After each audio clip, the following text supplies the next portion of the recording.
was written, yes, it wasn't written contemporaneously. My tongue I know, I can't say that. with the time of the events. It was written by eyewitnesses later. They were all eyewitnesses except Luke. And Luke, when you read Luke, you will see what Luke went around and interviewed the people that were involved. And he wrote, Luke was like a historian type doctor. Hmm? Because he was a doctor. And he wrote very specifically. Luke is tremendous detail. And he wrote it down from the eyewitnesses. But the other prophecies that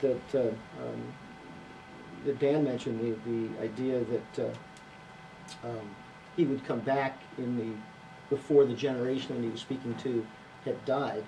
Jesus was speaking only prophetically at that point? No, he said, this generation shall not pass away till all is fulfilled. And he's prophetically talking about a future event. The context is a future event. And you know that. That was just by the context of the prophecy. Well, the context of the prophecy simply says what he says. I don't know that there's any context but there. The context is prophetic. He's talking about the events that are going to take place prior to his second coming.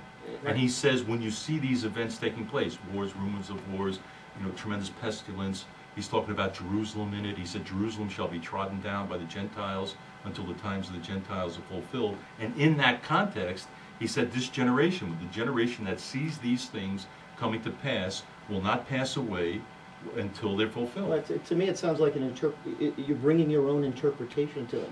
Because well, clearly other people have read exactly the same thing and come to completely different conclusions. Well, I suggest that you, so I don't know if you read it yourself, but I suggest you read it. I'm just asking the question now. So they're wrong and you're right. Why? Because of the context.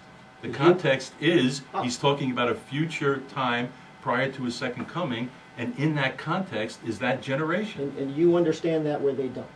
Well, that's clear to me. I can't okay, understand why others don't understand that. That's all I want to establish is that you're bringing your own interpretation to it, and what you're saying is that your interpretation is correct. You can find anyone that can look at anything in the Bible and make up whatever they want. So I mean, that's happened.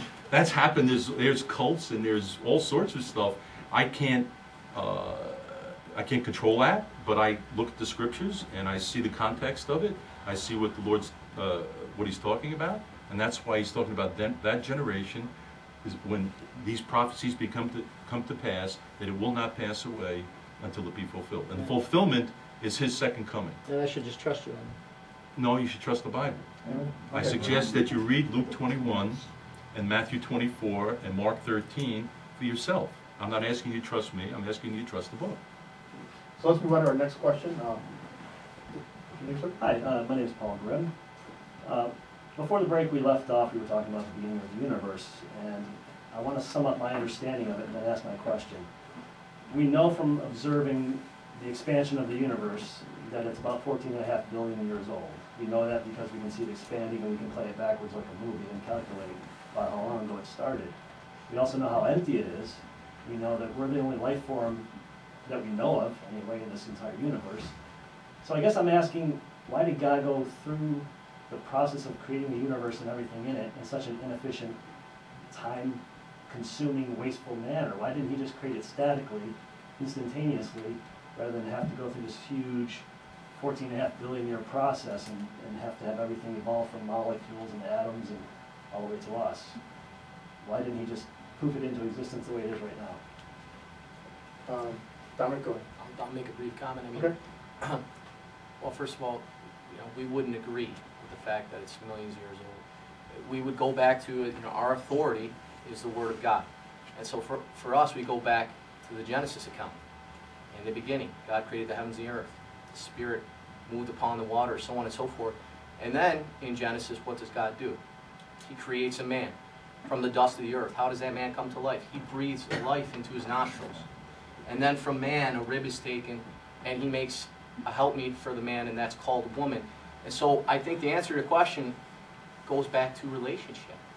God ultimately made